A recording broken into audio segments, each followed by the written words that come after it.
welcome you to the first American Veterans Center Awards Gala. Please rise for the presentation of colors.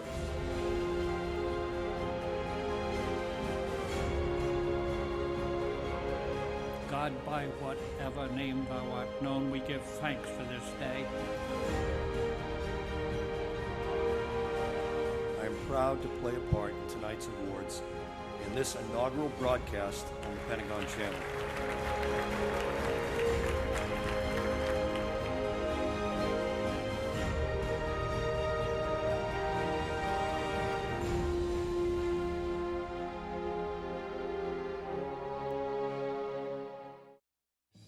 Throughout the history of this great nation, men and women of courage and valor have sacrificed to provide the security of those they love.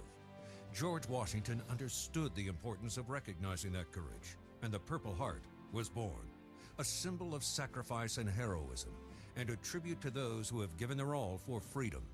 For 50 years, the Military Order of the Purple Heart and the Purple Heart Service Foundation have channeled that same heroism and courage into helping all veterans and their families. With a national service program to assist veterans with VA claims assistance, providing grants for disabled veterans, leading the way in research and treatment initiatives for traumatic brain injuries and post-traumatic stress, along with many other forms of assistance to help our men and women in uniform transition to civilian life. The Purple Heart Service Foundation has been there. Tomorrow's challenges are great. The obstacles are many, the threats real.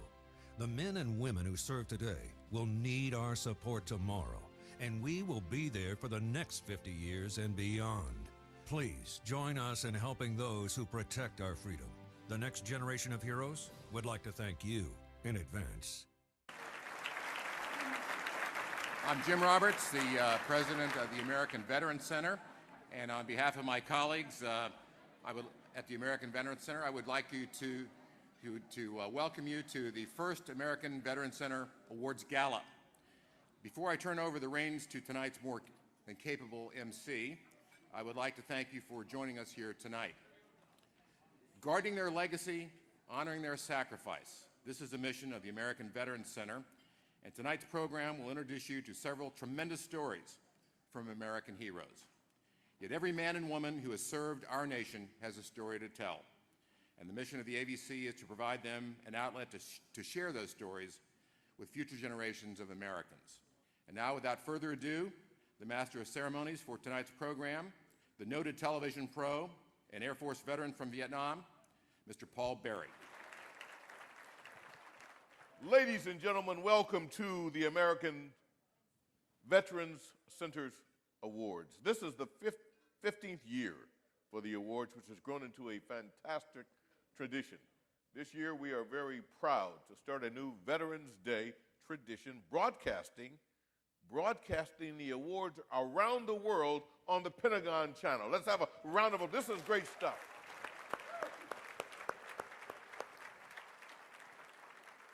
You know, we all know how popular award shows are with Americans. You're going to find award shows for just about everything under the sun. However, until now, there has never been an award show honoring those who truly deserve it most, the men and women who have served and sacrificed for our country.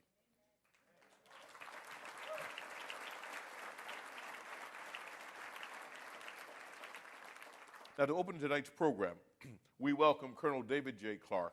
He is Executive Director of the Department of Defense, 60th anniversary of the Korean War Commemoration Committee, who has made this inaugural broadcast possible. Put your hands together and make Colonel Clark feel welcome. Sir!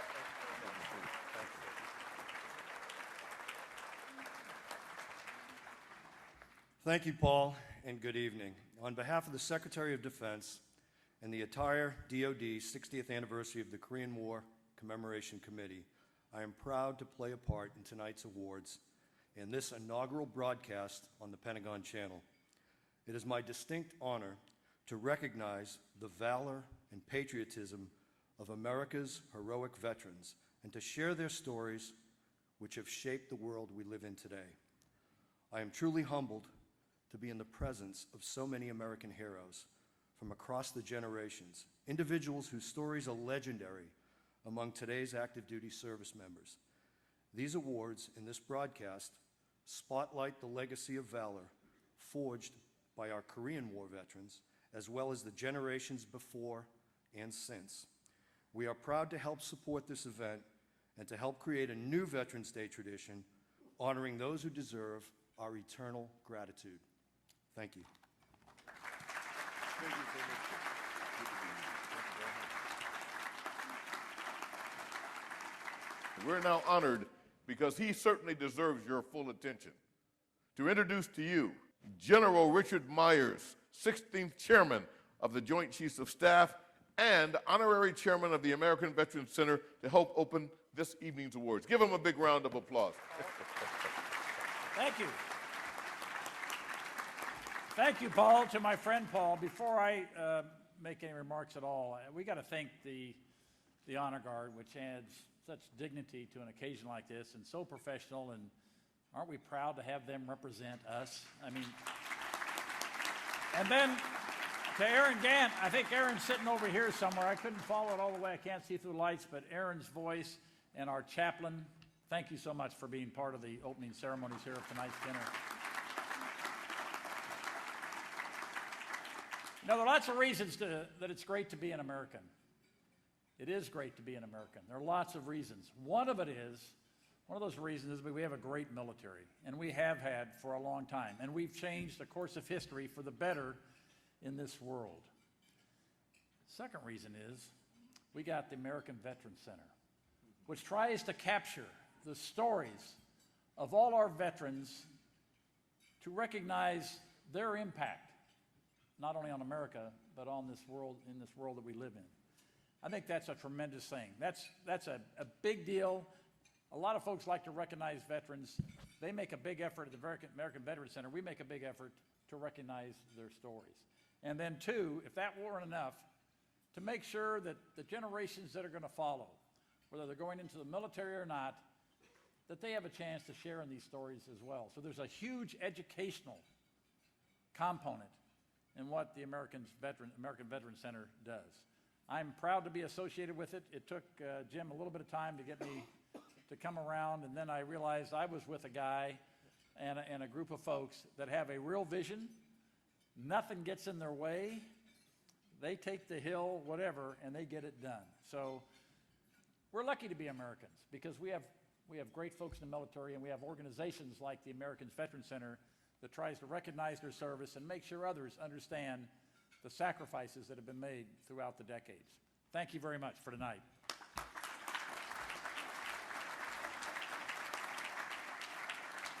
Thank you, General. It is an honor to have you here on the podium and to have you as our honorary chair this year as we go through the process here of spending time doing what is most important. There is no greater moment than we can spend than when we honor those who are deserving. And that's what this tonight is all about. We have a number of awards that we're going to be giving out, and we enjoy the fact that you're going to be able to share as we tell the stories and remind ourselves of the tremendous sacrifice many of these men and women who are with us tonight, some of them wearing the Medal of Honor, some of them wearing silver, some of them wearing any medal that they deserved. And it makes no difference about what the medal says so much as it's what it says about the people that are wearing these medals, because they've made these wonderful sacrifices to keep America safe, and it's wonderful. The Doolittle Tokyo Raiders Wings of Valor Award was conceived by Lieutenant Colonel Richard Cole, Jimmy Doolittle's co-pilot, as a means of perpetuating the legacy of the crews who flew on the 16 B-25s that took part in the Doolittle raid April 18, 1942. The award is presented to a distinguished veteran of the United States Air Force who has served with honor and distinction in the mold of the men who flew on that raid. The American Veterans Center is proud to partner with the Doolittle Raiders to present this honor now and for years to come, and to speak of the importance of the Raiders to the history of the Air Force. And to help present the award, we would like to introduce General Larry O. Spencer, Vice Chief of Staff of the United States Air Force, along with Lieutenant Colonel Richard Cole, Jimmy Doolittle's co-pilot on his legendary raid. Welcome to the stage, gentlemen,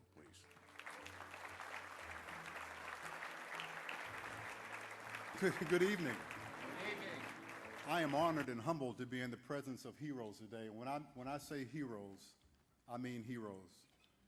When I see the pictures and read the account of flying bombers off of an aircraft carrier, loaded down with fuel and munitions, with no guarantee of safe recovery, I am simply awed by their courage, commitment to mission, and commitment to the nation. The courage and innovation of the Doolittle Raiders ushered in an era of global strike that the Air Force provides our nation today. Their acts inspired a nation 70 years ago, and their acts inspire us today. We often debate if the World War II generation is in fact the greatest generation. And I don't know the answer to that, but if I were a lawyer arguing the case, the Doolittle Raiders would be Exhibit A.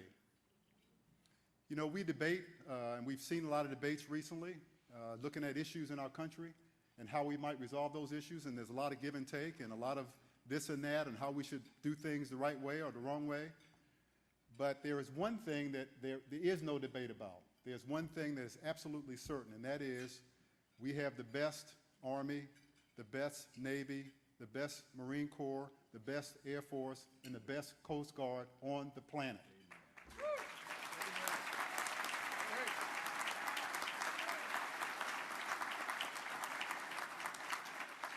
And the reason we have the best armed forces on the planet, the best armed forces in the world, is because we stand on the shoulders of heroes like the Doolittle Raiders.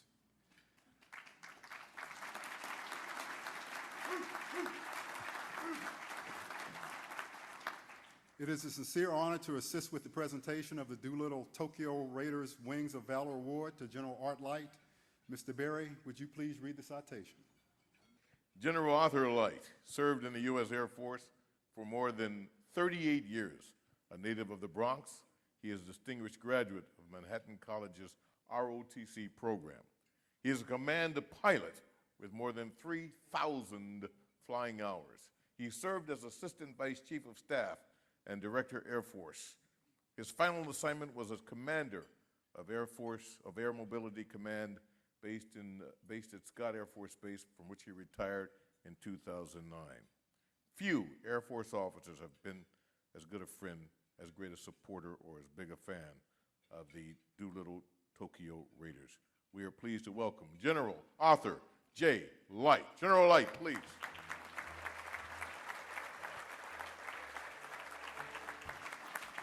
Paul made the mistake earlier of asking if those young folks had any words they wanted to share.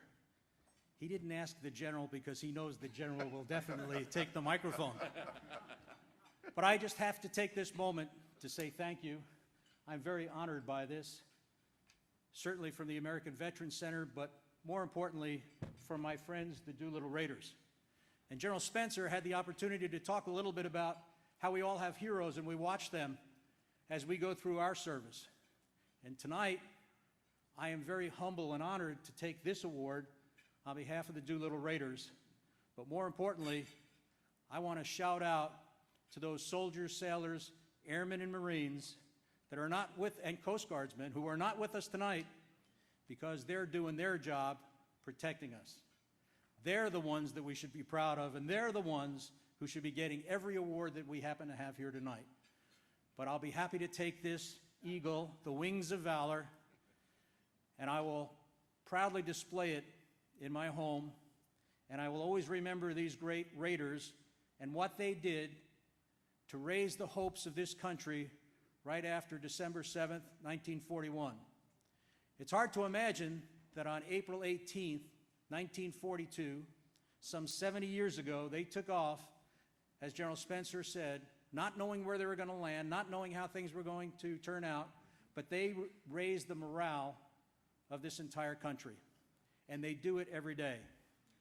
And with this young gentleman, some 97 years old, who is Jimmy Doolittle's co-pilot, if he can keep coming to all these events, along with the total of 4 Doolittle Raiders that are with us tonight, I am very honored and very happy to be with them and they are lifetime friends, and I guarantee you they are friends with each and every one of you. So thank you very much, and thanks for giving me this opportunity, Paul, and thank you, General Spencer, for coming out tonight and presenting it on behalf of the Air Force.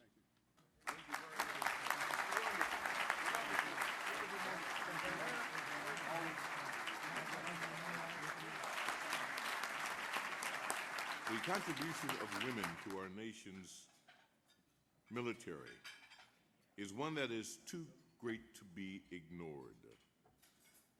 The Lillian K. Keel Award is named in honor of an old friend to the American Veterans Center, who is among the most highly decorated women in U.S. military history.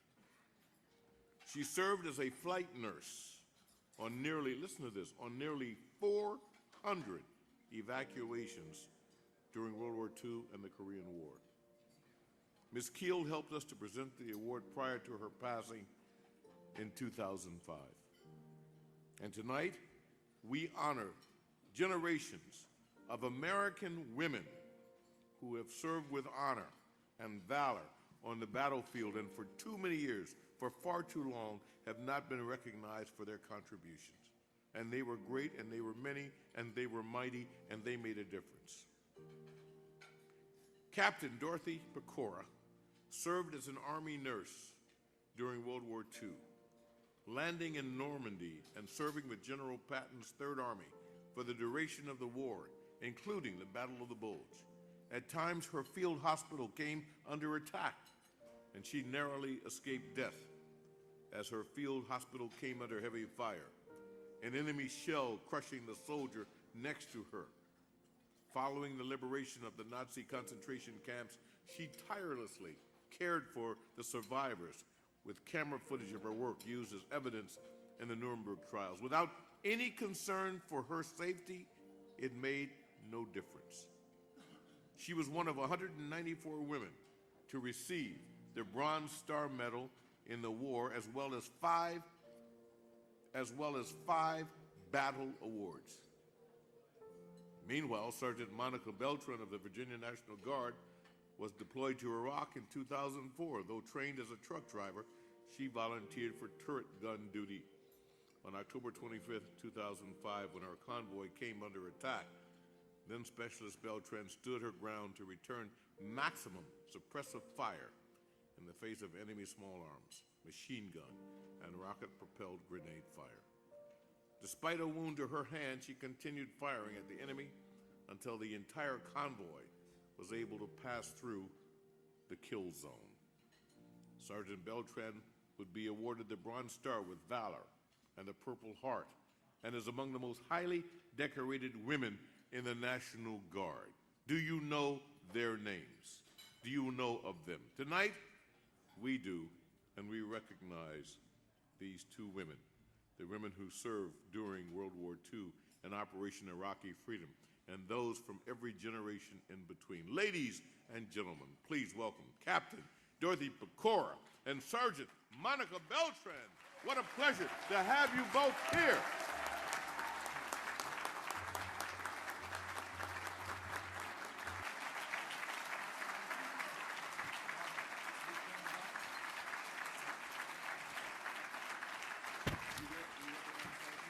And now the story of our first recipient of the 2012 Audie Murphy Award. December 7th, 1941, a date which will live in infamy. At 7:48 a.m. local time, aerial forces from the Empire of Japan began their attack on the U.S. naval base at Pearl Harbor, devastating the Pacific Fleet and killing more than 2,400 Americans.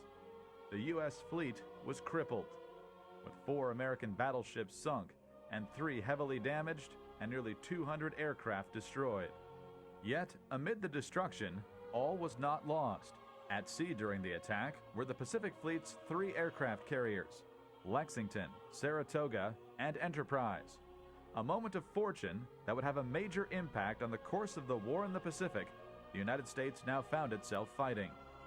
In the coming days, weeks, and months, the Japanese continued their onslaught, advancing on Allied strongholds across the Pacific. Reeling, the Allies desperately rallied their forces. On April 18, 1942, the Americans struck back, as Lieutenant Colonel Jimmy Doolittle led a surprise raid on targets within mainland Japan, providing tremendous boost in morale across America. More importantly, the Doolittle raid shocked the Japanese military hierarchy, causing them to reevaluate their defensive position. To prevent further attacks on the main islands, it was decided that an expansion of the Japanese defense perimeter was needed.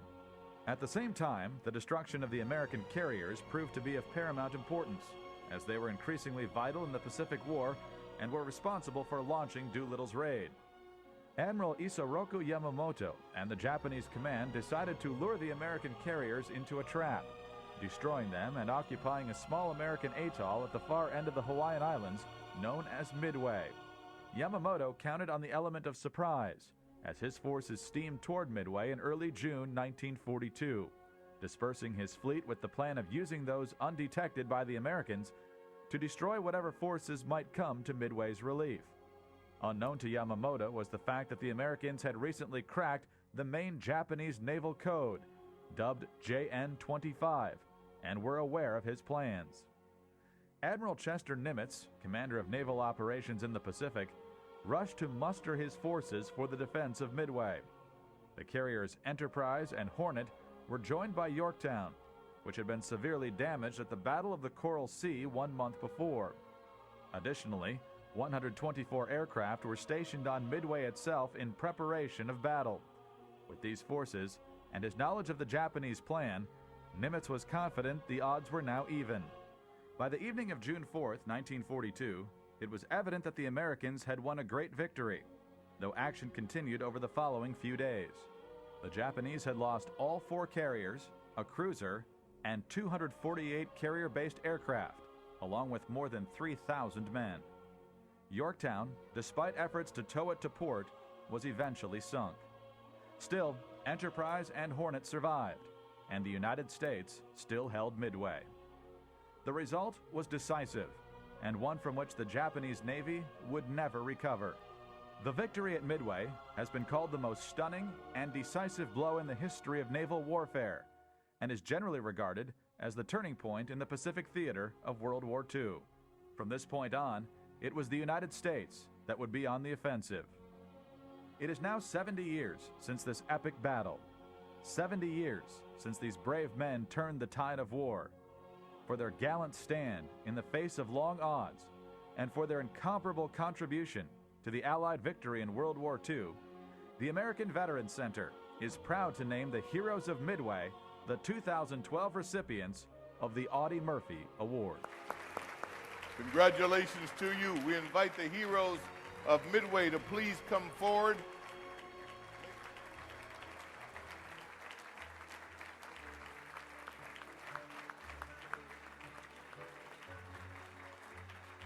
Thank you very much, gentlemen. It's a pleasure. Congratulations. We love you both. Thank you. And we should note that a 5th hero of Midway, Rear Admiral Donald Showers, one of the code breakers who helped make the victory possible, he wanted to be with us tonight. Sadly, Admiral Showers passed away on Friday, and we spoke to his family. He loved this. He loved what this was all about, and we ask that you keep him and his family in your prayers. So, Admiral Showers, you will always be remembered here by Jim and the folks at the Vet Center. Now the story of the second recipients of the 2012 Audie Murphy Award. Throughout our history, times of trial have also provided opportunity for Americans of all backgrounds to prove their worth to their countrymen. For African Americans, the United States military in particular has served as an institution where they have continually proved that they could serve with equal dedication and valor as their fellow Americans. From the Continental Army in the Revolution, the famed 54th Regiment Massachusetts Volunteer Infantry in the Civil War, and the Buffalo Soldiers in the American West, when their country has called, African Americans have continually been ready to serve. The Second World War produced several more now legendary units of African American heroes, including the Air Force's famed Tuskegee Airmen and the Army's 761st Tank Battalion. The United States Marine Corps featured its own group of African American trailblazers, now known as the Montford Point Marines. On June 25, 1941, President Roosevelt issued Executive Order 8802, prohibiting racial discrimination within the defense industry. The law required the services, including the Marine Corps, to recruit and enlist African Americans. The following summer, recruitment for the Montford Marines began, and thousands of black men flocked to recruiting offices, eager to serve their country. Those who enlisted were sent to Camp Montford Point in Jacksonville, North Carolina, where they were to receive basic training. The men quickly proved their worth, and exceptional recruits were singled out to assist in training their own platoons.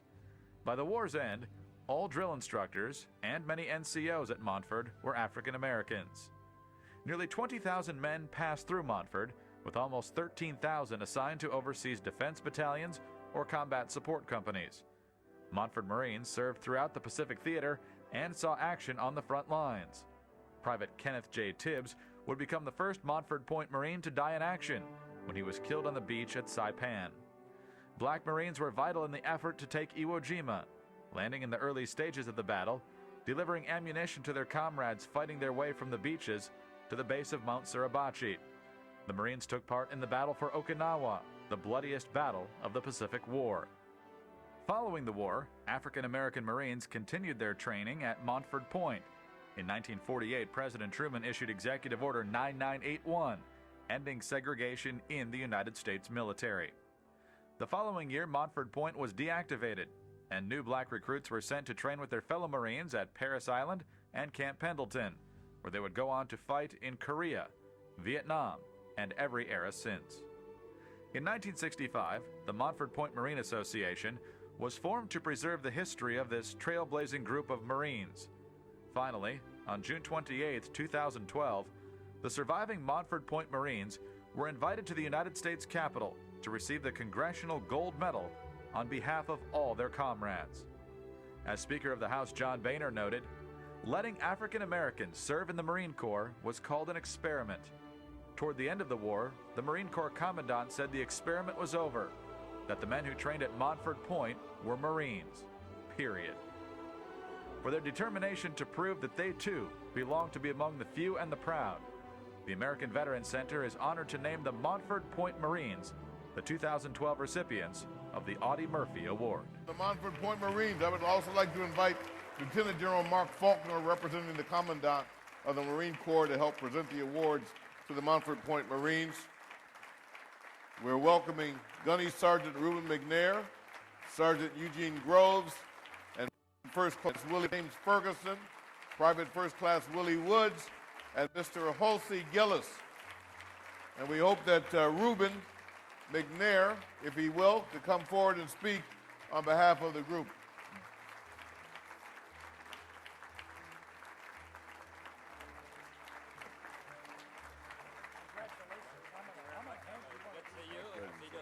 Good to see you. We're good. On behalf of the Montford Point Marine Association, we appreciate this opportunity to receive these awards, and we're very grateful for it. But prior to 1942, the Marine Corps was a white male institution and wanted to remain that way. The Commandant at that time said that Negroes had no place in the units that he commanded. And he said if he had to choose between 50,000 white Marines and 250,000 Negro Marines, he would choose the whites. He also said that the Negro race was trying to break into an organization where it wasn't wanted. And that if the Negro really wants to serve their country, they had every opportunity to do so in the Army. But the Secretary of the Navy, thank you. But the Secretary of the Navy, at that time, Secretary Knox, directed the Marine Corps, the Commandant, to change his racial policy and begin to enlist. And consequently, we started going to the Marine Corps in June of 1942. And I went in May of 1943. Thank you. Commandant, do you want to share this information? Okay. All right. Thank you, gentlemen. Thank you so very much. Congratulations to you all. What a wonderful moment. And I hope you appreciate what a wonderful moment. My pleasure. Thank you, sir. And I should say to you, believe me when I tell you that this moment means something to these men. It means something to these men who endured, if you can imagine, what it must have been like. First of all, sent to a separate place to learn, to train, and yet be called a U.S. Marine. And the moment when it was said, we we're going to stop this. You'll train with your fellow Marines in that moment. And that doesn't mean it was easy. They weren't that easily accepted. But they endured, and here they stand before you today as fighting men in the United States Marines. I love you all, gentlemen. God bless you. We can only imagine what it must have been like.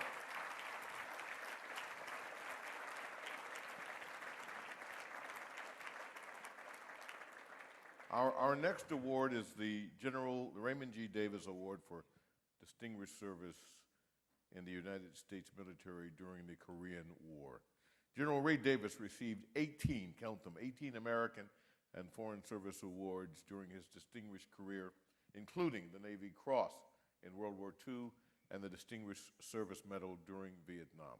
However, it is for his incredible heroics at the reservoir, which he was awarded the Medal of Honor, that he has become a legend in the United States Marine Corps. To pay tribute to the Korean War generation and to help introduce this year's honorees, we welcome back to the stage Colonel David J. Clark, Executive Director of the Department of Defense, 60th anniversary of the Korean War Commemoration Committee. Colonel Clark. General. Thank you.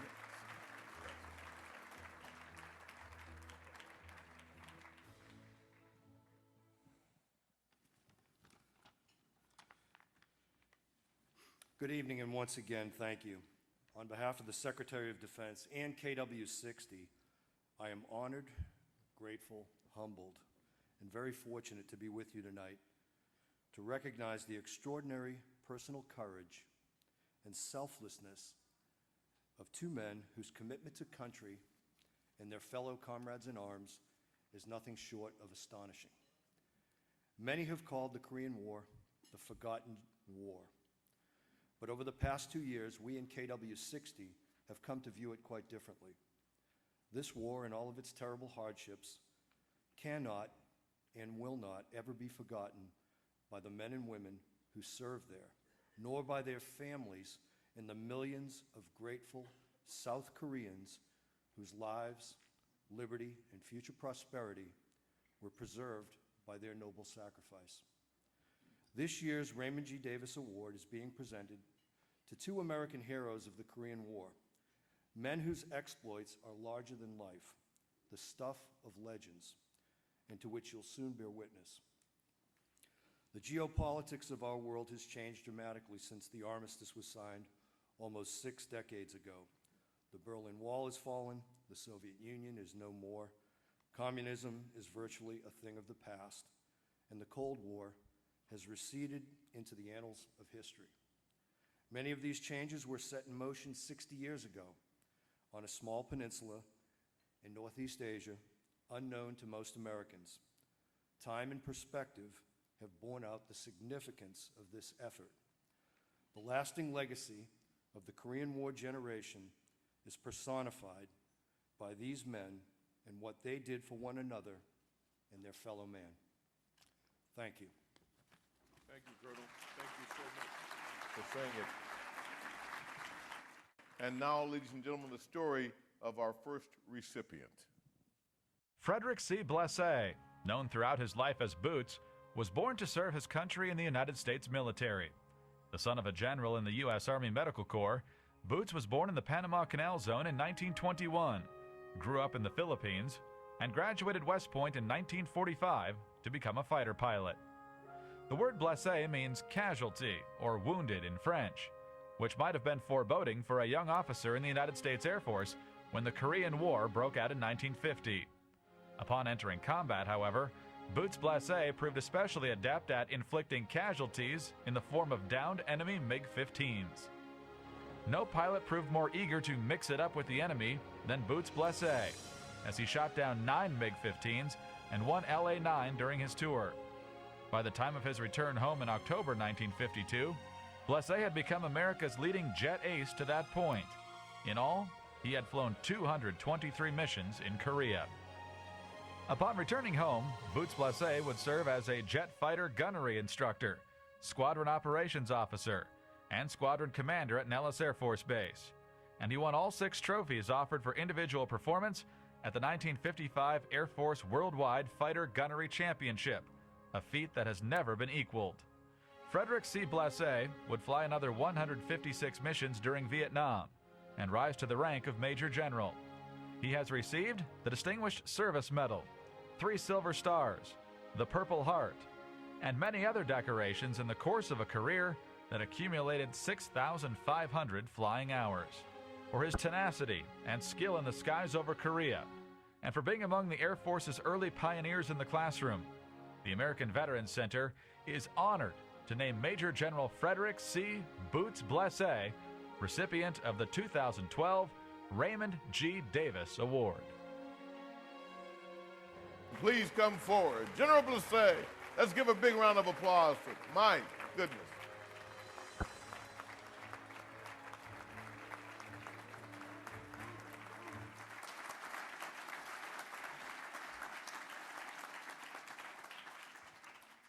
For an old fighter pilot, that's an invitation that's hard to refuse. I just would like to say that I'm frankly overwhelmed by this honor. I really do appreciate it. I loved every minute that I had in the Air Force and wish I had another life to give to them. But from the looks of what's going on, they don't need me. Thank you very much. I appreciate it.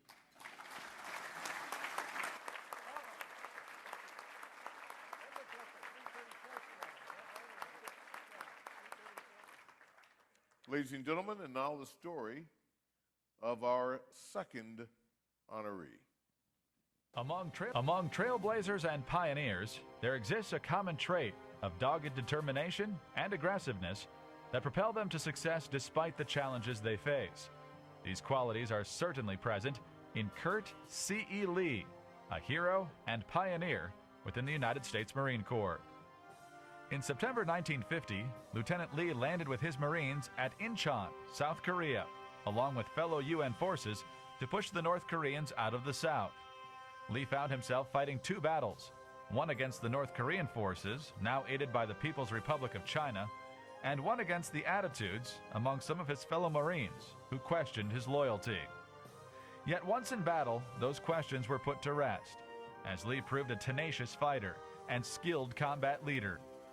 On the night of November 2nd, 1950, Lee's unit came under attack by Chinese forces sent to aid the North Koreans retreating from Incheon. Keeping his men focused, Lee directed a counterattack, shouting at the enemy in Mandarin Chinese to sow confusion, and advancing with grenade and rifle fire.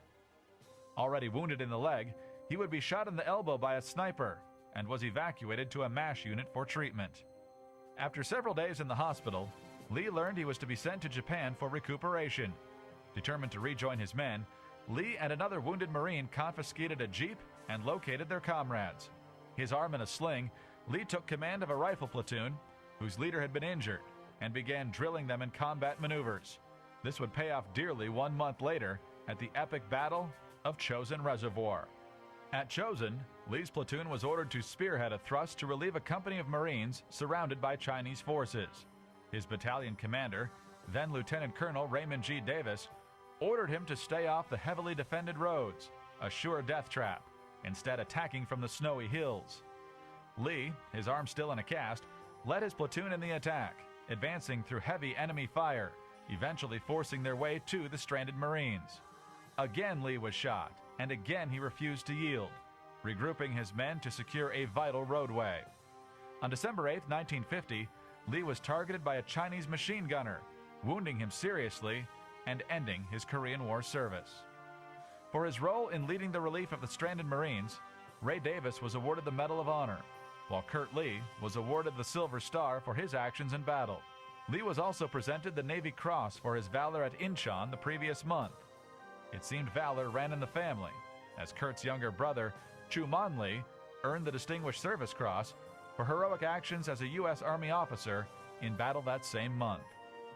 Kurt Lee would go on to serve in Vietnam, retiring in 1968 with the rank of Major.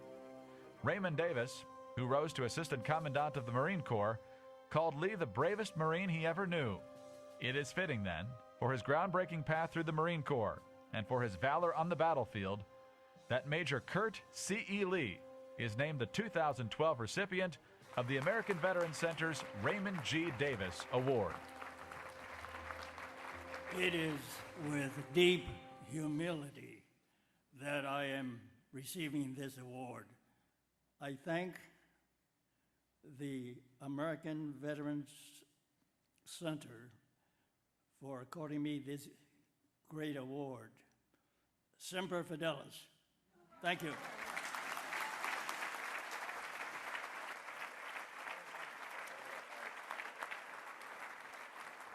Joe Ronnie Hooper. This award is for distinguished service in the United States military during the Vietnam War. Joe Ronnie Hooper is among the most decorated men in American military history, earning 37 medals throughout his service in Vietnam, including the Medal of Honor. And before we show you the story of our 2012 honorees, we would like to invite Mrs. Faye Hooper, widow of Joe, to please come forward to say a few words about Joe, and she will help us present the award. I would like to tell you about Joe the man. Joe was patriotic. He loved his country, the military, and the men with whom he fought.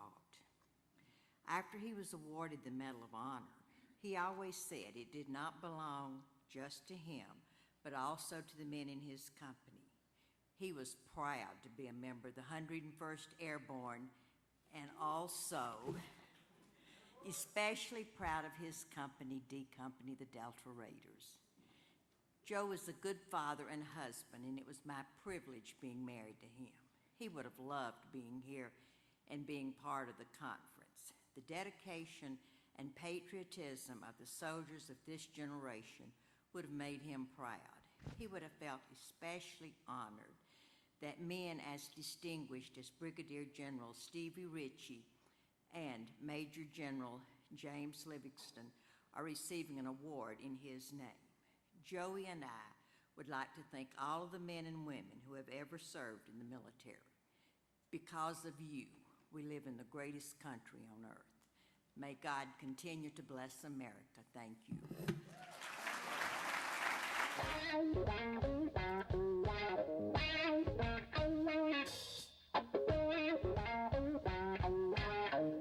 May 2nd, 1968, the village of Dai Do, Republic of Vietnam. The previous evening, major elements of the North Vietnamese 320th Regiment seized the village, cutting off an isolated Marine company from the remainder of its battalion. The Marines were massively outnumbered, with about 800 Marines facing up to 10,000 North Vietnamese Army regulars in what would become a 3-day-long battle. In an attempt to retake Dai Do, Gulf Company was ordered to assault well-fortified enemy positions at the village. When the Marines ran into trouble during their assault, reinforcements were sent in the form of Echo Company, 2nd Battalion, 4th Marines, 9th Marine Amphibious Brigade. Leading Echo Company was then Captain James E. Livingston.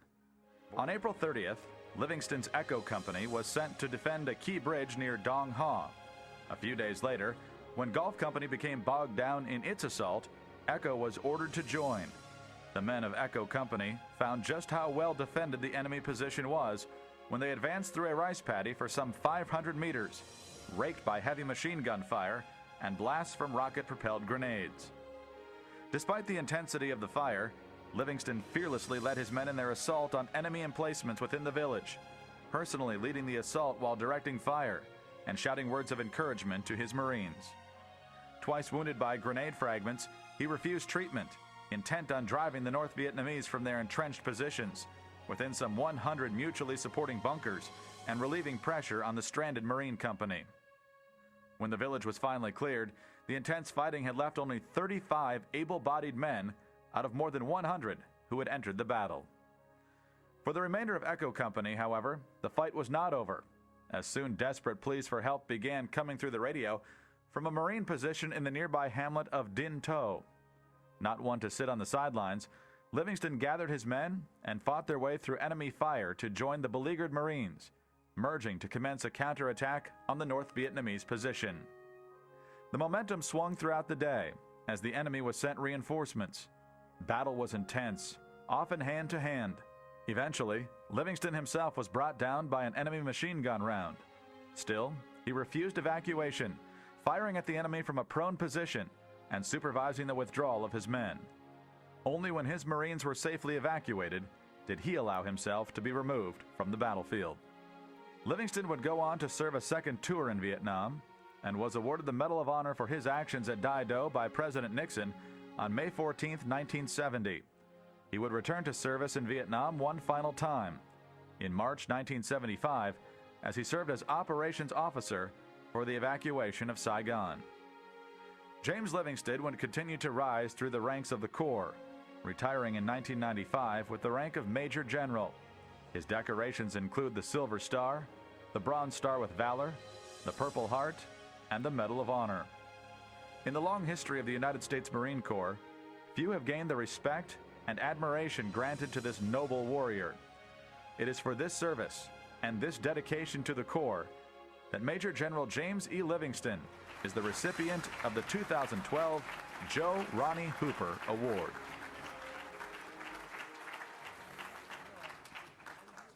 Well, let me tell you, this is a very distinct honor, and it's really, I'm humbled to be here with Miss Hooper. And I was telling her the last time I saw her husband was probably in 1971, and for you Army guys, you know what the I-bar was down in Fort Benning, Georgia. And I walked into the bar and started talking to this guy, and it was Joe Hooper. And we had a great conversation, and I didn't see him again. I also want to acknowledge my fellow Marines who have been here, particularly the Moffett Point Marines. What a great legacy they have left for the Corps, and I was just very much honored to be in their presence. But this award I want to really accept for those young Marines, 17 and 18, 19 years old. One morning at 5 o'clock on May the 2nd, I said, "Fix bayonets." And we had to go across the rice paddy under intense fire. Never one moment of hesitation. And 800 Marines against 10,000 North Vietnamese always said was a fair fight. And when we seized the village, only 35, and it was not 100, it was out of 185, were walking away from that fight. But not a moment of hesitation. That just talks to the spirit and the unique thing we have in America called the American fighting man.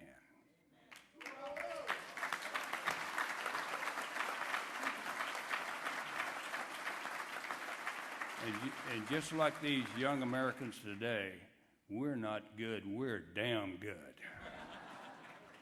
And people better watch out. But I'll tell you, I accept that on their behalf. And many of their names are on the wall if you get a chance to go to the Vietnam Wall. And I remember all of them. I can see their faces today. And I tell you, God bless them for what they did for this country. And thank you so very much for this opportunity to come to Washington and see all of you. America is great because of the people who are willing to serve and sacrifice. God bless you.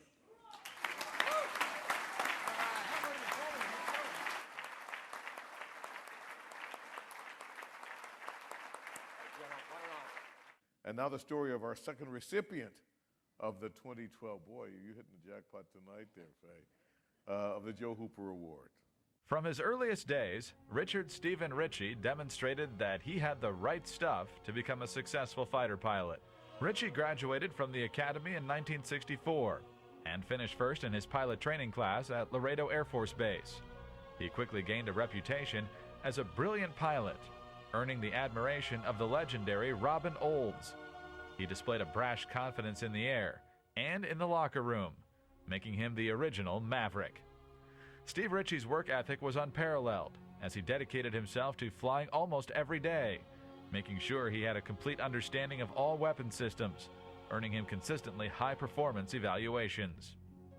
During his initial tour in Vietnam in 1968, Ritchie flew the first F-4 forward air controller mission and was instrumental in the success of the program, flying a total of 195 combat missions. He returned to the States the following year, earning a spot in the Air Force Top Gun School at Nellis Air Force Base, Nevada. And at age 26, became one of the school's youngest instructors ever. In 1972, Ritchie volunteered for a second tour in Southeast Asia, flying the F-4D with the famous 555th Triple Nickel Fighter Squadron. It was during this tour that he would make Air Force history that has never been equaled. In May 1972, during Operation Linebacker, Ritchie shot down his first 2 enemy MiG-21 fighters. 2 months later, on July 8th, he would knock out 2 more MiG-21s in a low-altitude dogfight lasting 89 seconds. On August 28, 1972, Ritchie was leading the strike force north of Hanoi when he received radar reports of MiGs closing fast. Choosing to engage from the front quarter, Ritchie converted to a 6 o'clock position, fired a pair of Sparrow missiles, and downed one of the fighters, his 5th victory. Low on fuel, he was forced to give up pursuit on the second MiG-21. Steve Ritchie became the Air Force's only ace pilot of the Vietnam War, and the only American pilot in history to down 5 MiG-21s, ending his service with 339 missions and 800 hours of combat. For his dedication to the United States Air Force, for his valor in the skies over Vietnam, and for his unyielding efforts to train tomorrow's military and civilian leaders, the American Veterans Center is proud to name Brigadier General R. Steve Ritchie the 2012 recipient of the Joe Ronnie Hooper Award. Well, as John Bosse said, when we get a microphone, it's really hard to turn down. And I don't like to use notes, but I've been saying so many things I'm not supposed to that recently that I've been told I have to use notes, and I apologize for that right up. A big, big thank you to Jim Roberts and his team.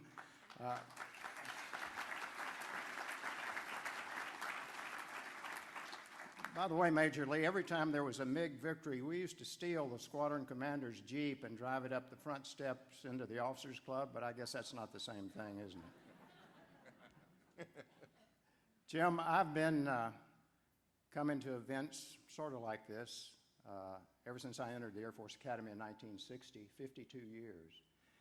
And no one does it better than the American Veterans Center in recognizing and thanking our military.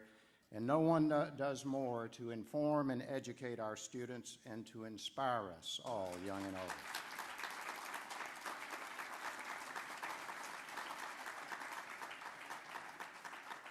Thank God we still have people willing to risk their careers and their lives to come to the aid of our colleagues, our country, and our allies. People like Thomas Paine and Patrick Henry and George Washington and Billy Mitchell, and Jimmy Doolittle and his Raiders, and General Hap Arnold, and General Jack Singlaub, and General Boots Blissett, and the F-105 pilot who strafed a Russian ship, a Soviet ship in Haiphong Harbor in Vietnam, and General Jim Livingston, and of course, Joe Ronnie Hooper. We are so blessed to always have such heroes. Listen, I'm just a beat-up old fighter pilot who was extremely fortunate in combat. And I'm still flying a high-performance fighter airplane. And I'm married to the single greatest woman I have ever known in the 70 years that I've been bouncing around this planet. So if I get wiped out by Sandy on Tuesday, I will go west a very happy camper. God bless our military, all who support them, past, present, and future.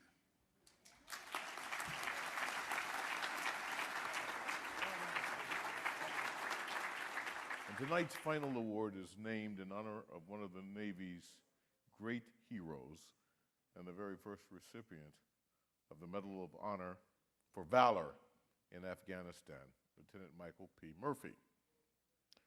Just 2 weeks ago, the Navy commissioned the USS Michael P. Murphy, named in honor in New York City. We would like to share the story of the USS Michael Murphy and its namesake.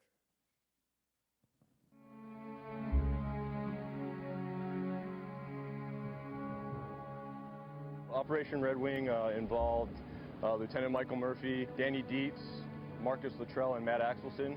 They got inserted into the Hindu Kush mountain region of Afghanistan to hunt down some high-level Taliban operatives. They ended up getting stumbled upon by a couple of goat herders.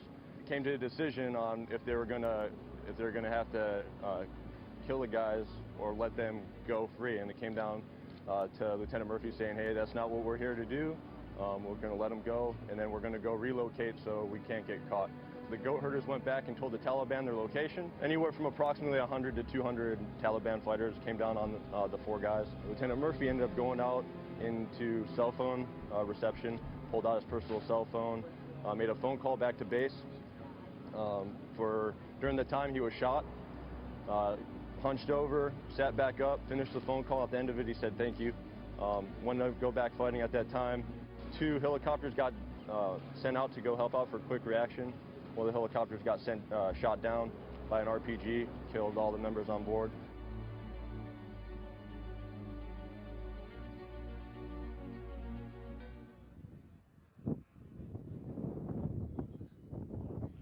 Let's be honest, Michael knew when he went to Afghanistan why he was there. The idea that this ship, the USS Michael Murphy, is now traversing the Hudson past the 9/11 site to be berthed at Pier 88 next to the Intrepid. What can I tell you? I'm just overwhelmed. It's really emotional because it has his name on it. And, you know, that's quite an honor to have a ship like this with your name on it. Michael Murphy represents all that is good about our Special Operations Warrior. And to have a fine fighting ship named after him is the highest compliment one could have paid to Murph and all the soft soldiers and SEALs who perished that fateful day. In the SEAL teams, the greatest compliment one SEAL can bestow upon another is to call him a teammate. It's a simple term, but it conveys everything about how we live, how we fight, and sometimes how we die. Officers and crew of USS Michael Murphy, man our ship and bring your life. Drink to the boat until we see once more him wishing you a happy boy's home.